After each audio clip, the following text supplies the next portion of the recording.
Olá, pessoal, bom dia, boa tarde, boa noite, boa madrugada. Eu sou a Jobice e você tá no Jobice VC, um canal em que a gente aborda questões referentes à deficiência de uma perspectiva mais humanizada, reflexiva, psicológica, filosófica, enfim, tudo de bom.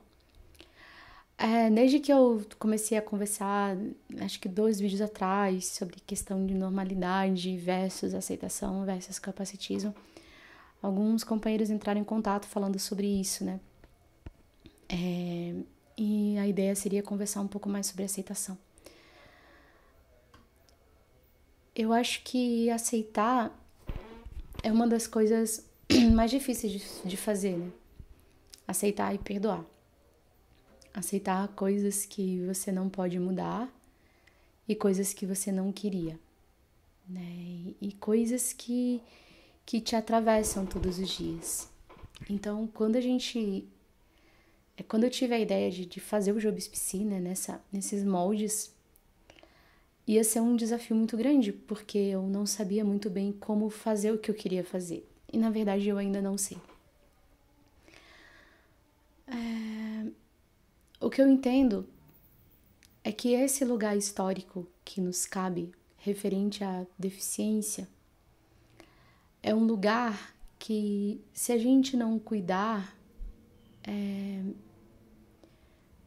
faz com que nós anulemos a nossa essência, sabe? Faz com que a gente perca de vista quem a gente realmente é. Então, a gente precisa várias vezes no dia contrapor o que a gente recebe, em muitos espaços, embora não todos, o que a gente sente e o que a gente é, o que a gente sabe que é. A Gisela Crisóstomo pediu para eu falar sobre o Goffman, né? Sobre a teoria do estigma, o desacreditado e o desacreditável. Aquele que possui um estigma e está, portanto, por isso, às margens da sociedade, ele tem essa pecha, né? Ou ele é desacreditado, ou seja, as pessoas olham pra você e já te deduzem que você não vai ser muita coisa. Eu lembro de um colega que falou num grupo que ele tava tocando num espaço e falou assim: eu não acredito que ele tá tocando. É impossível ele tá tocando, só porque ele não enxerga, né? E o desacreditável, então, significa que existe a hipótese de que você faça alguma coisa e você seja desacreditável. Você vai ser desacreditado, né? Então, é uma coisa delicada da gente falar. Eu sei que a gente não fala muito desse aspecto, mas eu também entendi, quando eu quis fazer o Jobice PC, que se eu falasse sobre coisas que as pessoas já estavam falando, eu ia perder meu tempo e o tempo de vocês. Então, quando a gente pensa em tudo isso, a primeira coisa que a gente coloca na mesa é se conhecer. Porque quando eu falo, a gente periga se perder da nossa essência, isso é muito vago. Isso não é concreto, né? Então imagina, a gente tem várias correntes filosóficas que defendem que nós não somos uma coisa só. Nós, eu, você, uma coisa, um objeto. Ele não é somente um objeto, tá?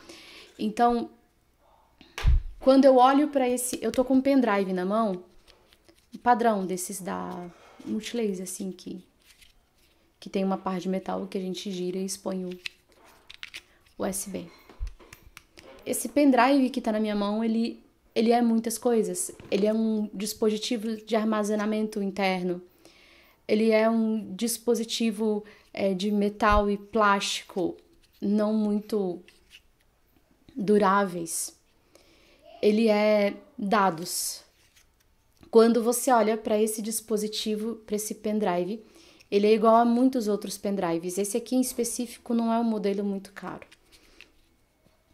Eu facilmente posso avariar esse pendrive. Ele não é um modelo muito resistente. E ele não vai ter muita coisa que o distinga dos outros, vários pendrives que a gente pode ter. Quando eu insiro esse pendrive numa USB, ele vai mostrar o seu conteúdo. nós somos mais complexos que esse pendrive. Então hoje, muitos antropólogos separam o corpo de quem a gente realmente é. Isso não é uma questão meramente mística, meramente religiosa. A gente fala-se de corpos com deficiência, de corpos isso, corpos aquilo. Não porque para dar realmente a noção de que os direitos fundamentais e os deveres primordiais, eles transcendem a percepção imediata a respeito dos corpos. Então, quando a gente pensa dessa perspectiva, eu sei que é clichê e a gente já falou disso, né? A nossa essência é uma casca.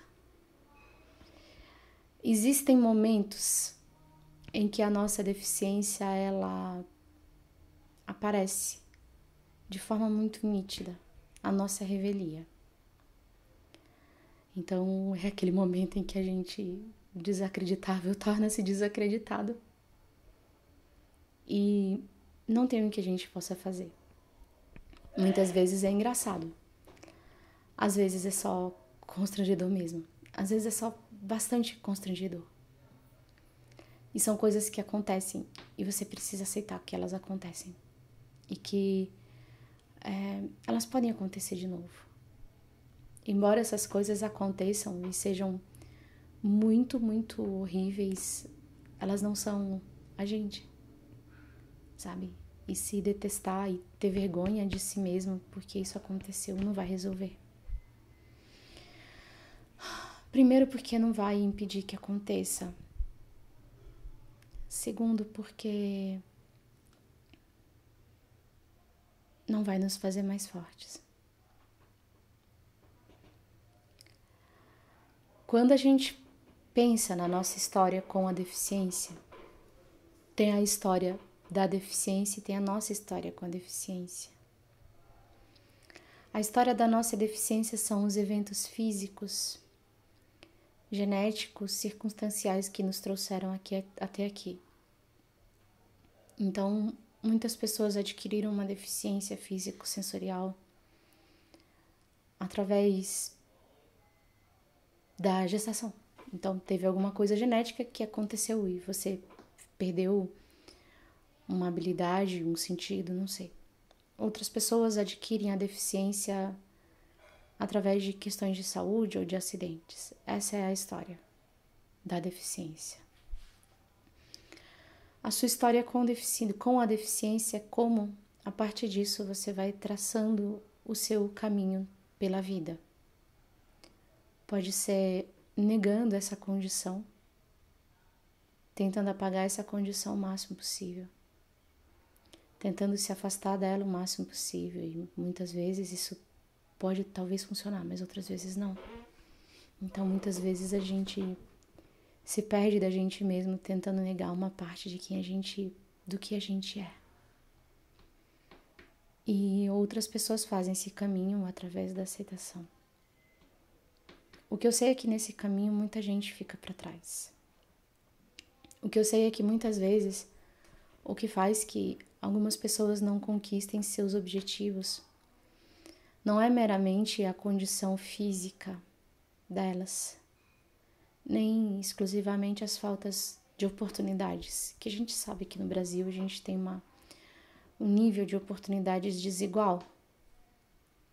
O que faz com que muitas pessoas fiquem para trás é a inaceitação, a dor, o isolamento gerado por estar com uma deficiência. E isso é muito sério. Todo mundo tem aquele dia que a gente não foi.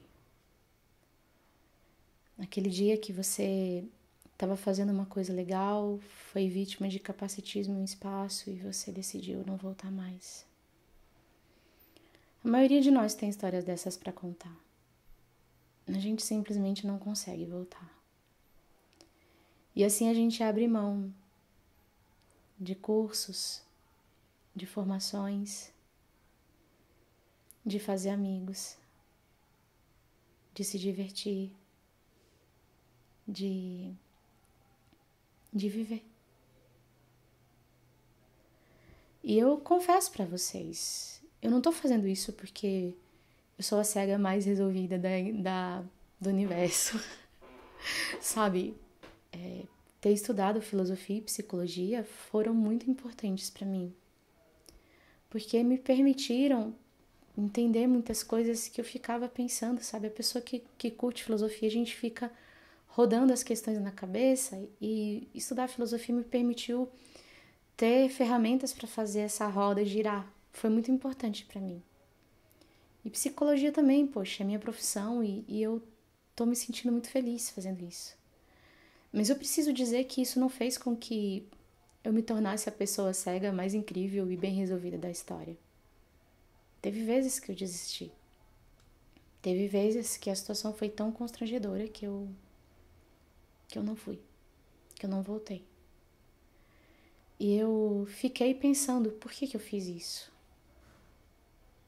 E aí eu comecei a pensar que eu tinha que entender quem eu era. Né? E quando a gente tem a deficiência, a gente é jogado o tempo todo entre dois extremos. Né? Ou a gente é o coitadinho, ai meu Deus, que coisa horrível, pobrezinho, né? Até a nossa beleza é motivo de pena.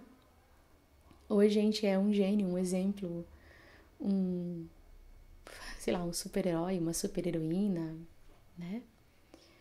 E esses dois extremos muitas vezes não ressoam com quem a gente é realmente. Eu vejo que muitas pessoas com deficiência também agarram-se desesperadamente a um papel, a uma habilidade, como se fosse só isso que elas têm. E vejam bem, não é errado você cultivar um talento, mas é triste você se reduzir a isso. Qualquer talento, acho que a gente ainda é mais do que isso. E aí a gente vai parar em histórias de propósito de vida, de reflexão, de encontrar a nossa essência, de construir os nossos valores, de começar a se fazer perguntas, de observar quem que a gente é, do que a gente gosta, quais os nossos defeitos além da aparência, além daqueles que aparecem no corpo, no rosto, no CID. Então, o que quer que você seja, o teu CID não consegue contemplar. Eu confesso a vocês que eu tenho dificuldades que para mim são muito mais pungentes que não enxergar. Mas às vezes o fato de eu não enxergar bate. Porque eu me sinto numa posição de bastante vergonha. Eu também sinto vergonha. Não de mim, mas das coisas que acontecem. Às vezes eu me sinto excluída e às vezes eu fico brava. Às vezes eu não tô sendo excluída de verdade, porque, bom, não é exatamente isso que tá acontecendo. Às vezes eu sou excluída sim, e a pessoa que tá fazendo isso não tá fazendo por mal, mas é o que tá acontecendo. E aí é muito doido, porque ao mesmo tempo que eu fico brava com o fato, eu quero acolher a pessoa. E é uma posição muito estranha. Mas às vezes eu sou excluída porque as pessoas simplesmente entendem que eu não tenho direito de estar ali. Ou elas não confiam que eu possa fazer qualquer coisa de útil. E às vezes eu vou pra casa. Às vezes eu não volto. Às vezes eu mesma me excluo das coisas. Eu simplesmente acho que não dá certo e não começo a fazer. Não é frequente isso acontecer, mas acontece. E é essa a minha história com a deficiência. É uma história de aprender quais são os meus limites reais, até onde eu me sinto bem, até onde eu me sinto confortável, até onde eu vou insistir para ser incluída e até onde eu vou me respeitar e voltar para casa. E o que eu vou levar pro coração, sabe? A gente vai escolher o que levar pro coração. Então uma coisa acontece e é uma coisa muito boa. E eu fico pensando nisso, eu tiro uma fotografia mental. Eu associo esse acontecimento a uma música. Às vezes até eu faço uma música para esse acontecimento. Porque eu não quero esquecer. Eu quero levar isso pro coração. Às vezes é uma pessoa me tratando com respeito, às vezes é um abraço, às vezes é uma frase que alguém me diz. Eu quero levar isso pro coração pra mim, sabe? E eu levo. E às vezes acontecem coisas ruins e eu não quero levar pro coração. E às vezes eu não consigo levar, mas tem ocasiões que eu acabo levando mesmo sem querer.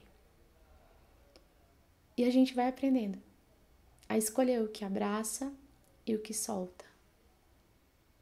O que eu abraço, o que eu solto. O que eu levo, o que eu deixo.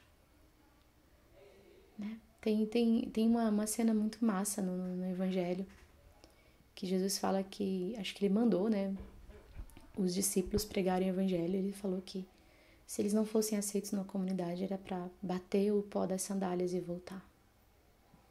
No sentido de que não era para levar o pó daquele sentimento, daquela situação, para onde eles forem, né? E eu tenho buscado conquistar isso dentro de mim. Então, quando a gente fala de aceitação, quando a gente fala dessas coisas, é porque eu acredito que são assuntos que a gente precisa trazer. Quando a gente não tem consciência das coisas, a gente é como uma rolha, sabe, jogada no meio do mar. As ondas jogam a gente vai para lá, a gente vai para cá. No meio do oceano, a gente está à mercê das próprias emoções e da emoção dos outros. Quando a gente começa a se conhecer e a gente começa a se saber e a se gostar e a se preservar, a gente começa a permitir que algumas coisas nos carreguem e dizer não para algumas coisas. Não só para os outros, mas para a gente também. Então, quando alguém, exemplo de ontem, né? Quando alguém fala, nossa, tão bonita, ó dó. Poxa, eu não fico feliz, né? É uma coisa muito demeritória de você ouvir. Mas eu tento não levar isso pra mim. Eu tento não colecionar dias, locais, pessoas, datas em que isso aconteceu. Eu tento me fixar no meu propósito, no que eu acredito, no que eu quero, no que eu tenho, no que eu busco, no que eu sou e mais ainda em quem eu quero ser. Quando a gente encontra um propósito de vida, isso faz com que a gente fique grande. Isso faz com que a gente comece a selecionar o que agrega e o que não agrega para essa meta maior. E é muito bom a gente encontrar isso. Pessoalmente, eu acho que amar foi meu propósito na maior parte do tempo. Amor por pessoas e por causas e ideias. E é assim, sabe? E também a questão da perspectiva me ajuda muito. Conhecer e estudar um pouquinho de outros movimentos minoritários me ajuda muito.